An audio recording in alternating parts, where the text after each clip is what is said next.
He sold the world of fantasy, claimed that he would conquer the UFC, fix America, and rebuild the fight game. But the truth? He was bluffing the whole time, and he almost got away with it. Chael Sonnen never wore UFC gold, but he walked away a millionaire, a TV icon, and a household name. All built on lies, trash talk, and a con so bold even Dana White couldn't resist. This wasn't just a fighter. This was a master manipulator. He weaponized deception, turned it into cash, and built a legacy from pure fiction. And Dana let it all happen. Today we are exposing the fighter who faked his way to fame, the scandals that should have destroyed him, and the UFC boss who kept the circus alive, because the con sold millions. Chael Patrick Sonnen was a quiet kid from the suburbs of West Lynn, Oregon, but there was something brewing. He didn't dream of Hollywood, belts, or stardom. He wanted the UFC since high school. By age 9, he was on the mat wrestling. By college, he was an All-American at Oregon, a serious grappler with Greco-Roman silver at the World University Games. But no Olympic medals, no NCAA titles. He was good, just not great. But that didn't matter to Chael. He knew something that most fighters didn't. Skill is not what sells. Personality does. In 1997, at just 19, he stepped into an MMA cage in Vancouver, Washington. He won, but barely anyone noticed. He followed that up with 5 more wins, then lost to Trevor Prangley and eventually Forrest Griffin. But still, nobody cared. Until he opened his mouth. He started calling himself a Brazilian Jiu-Jitsu black belt, even though he wasn't. He was a brown belt at best, but he didn't care. Chael wasn't born a fighter, he was born a salesman, and his product was pure fiction. By the time he hit the UFC in 2005, he had already fought nearly 20 times.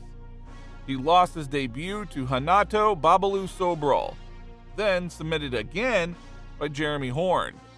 That was loss number 3 to Horn alone. But here is what made Chael different. Most guys, they disappear after losses like that. But he doubled down, started telling interviewers he was undefeated. And this is actually when his record was 16-8-1. He crafted the American gangster persona, a suit, a microphone, and a mission to make middle America believe he was the real deal. Renato Sobral said it best back in 2006. This guy talks like he's a champ, he's not. Exactly, and that is why fans started listening. Chael's record didn't win fights, but his mouth, it started wars.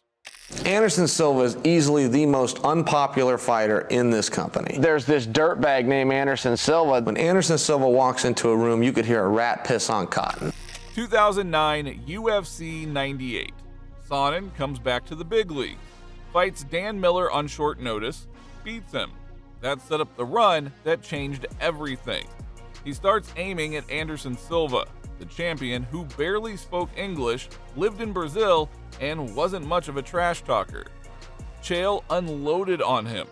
Before UFC 117, he went on a media rampage. I own 50% of Brazil, and I'm coming to take the rest. It was absurd, it was borderline offensive, and it worked. Old school viral. No TikTok, no YouTube shorts.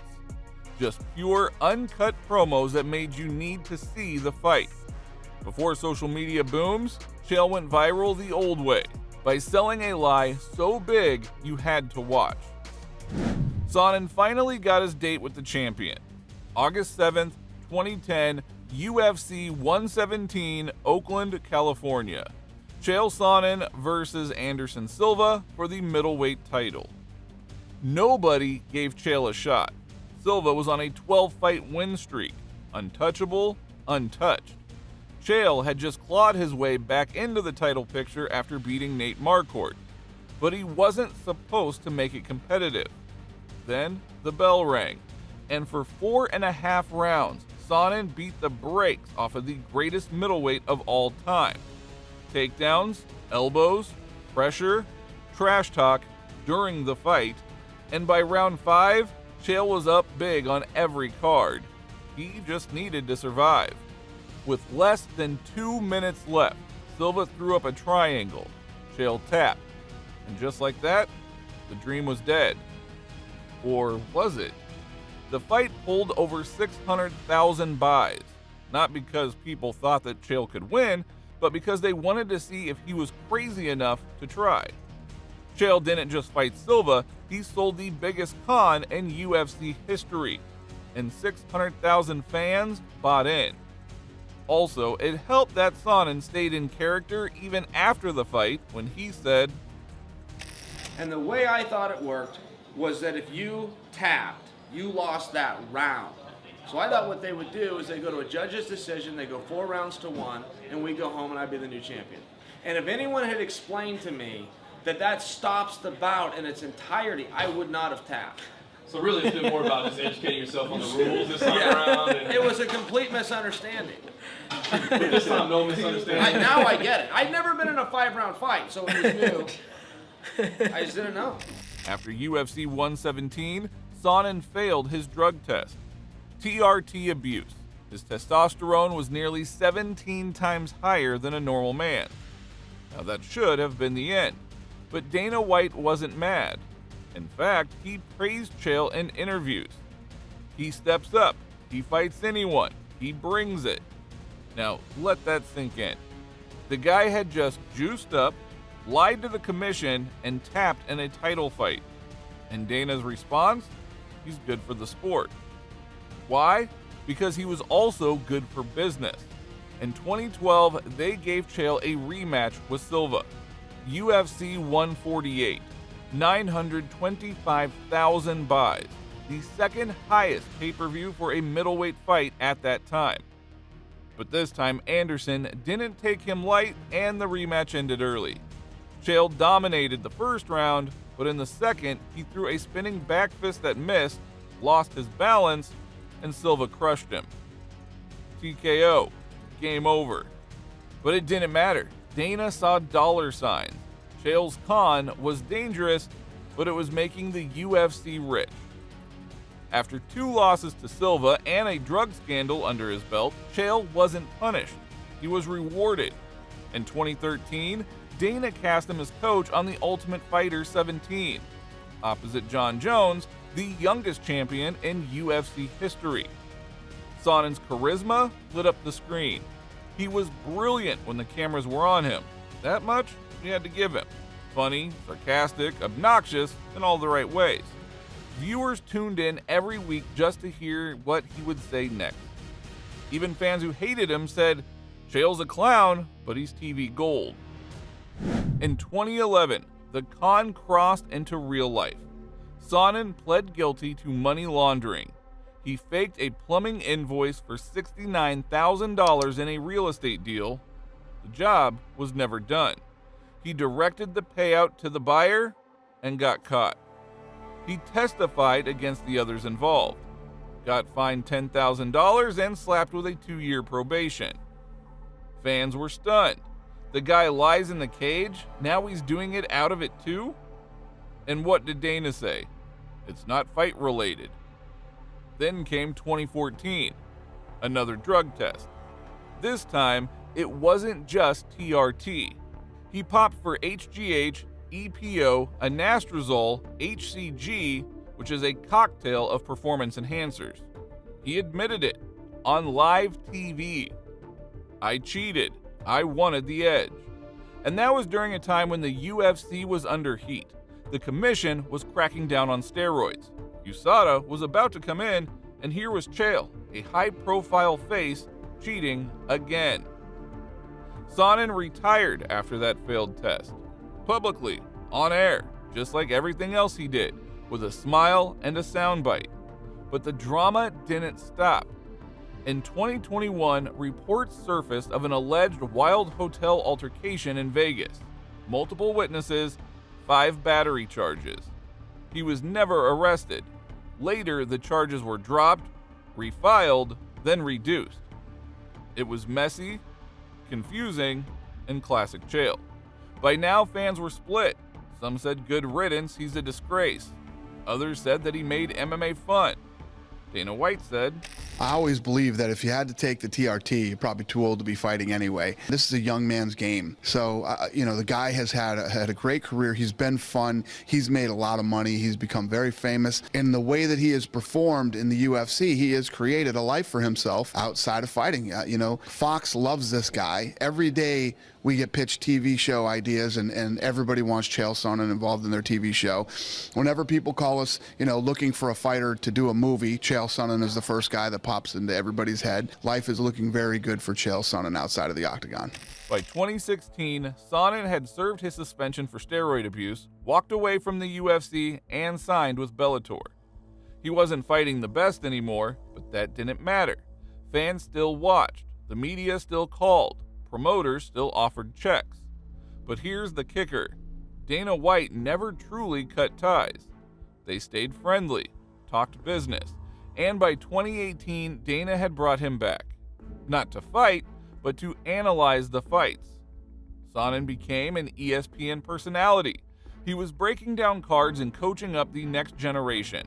The same guy who once tanked 3 drug tests in 1 year, and people were loving it. Twitter posts from 2018 say it all. Chael's back. Dana can't quit him. Dana didn't just tolerate Chael, he made him the face of UFC analysis. Now let's be real, Chael wasn't winning titles, he wasn't knocking people out, he wasn't even finishing fights after 2013. But he moved pay-per-views. UFC 117, 600,000 buys. UFC 148, 925,000. UFC 159 against John Jones, 530,000. Even when he got steamrolled, the numbers were undeniable.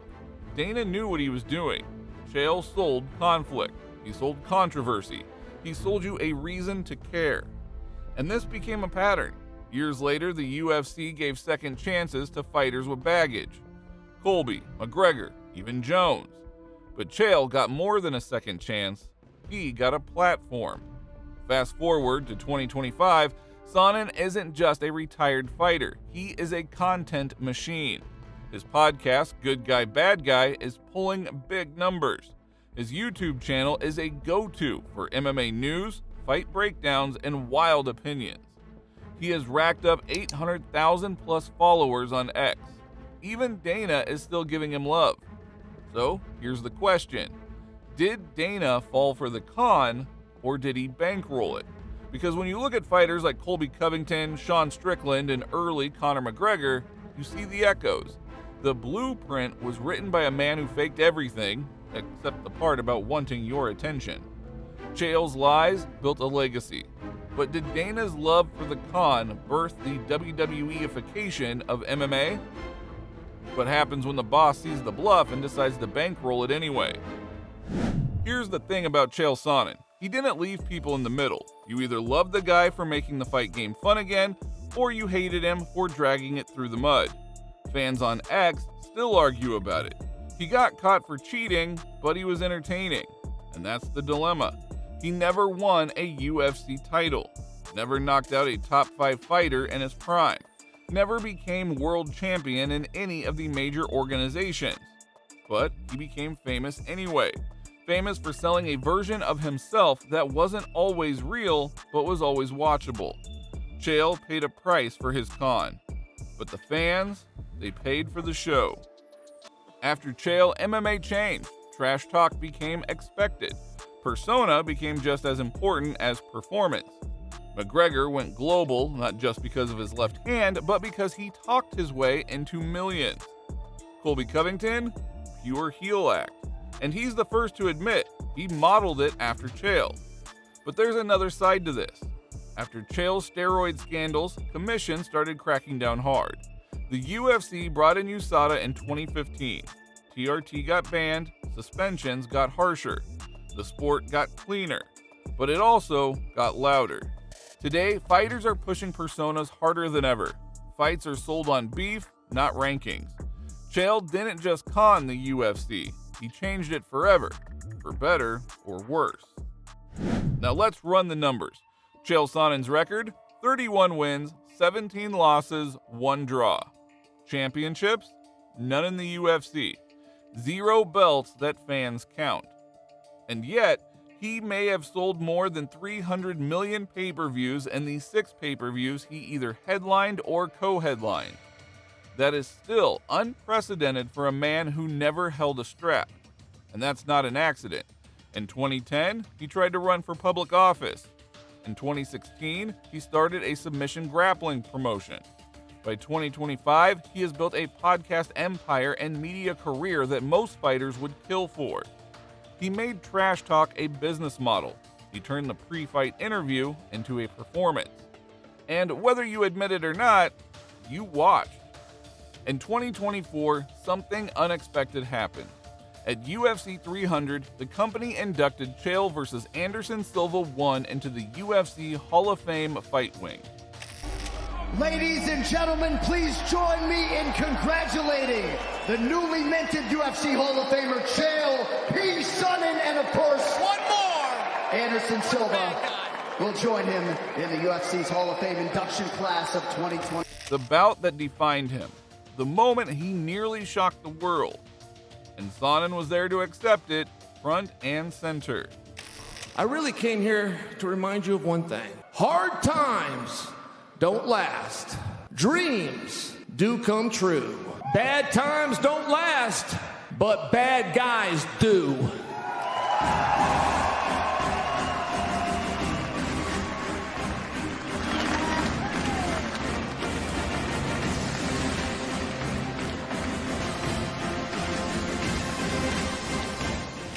Now, you can debate the ethics, but not the results.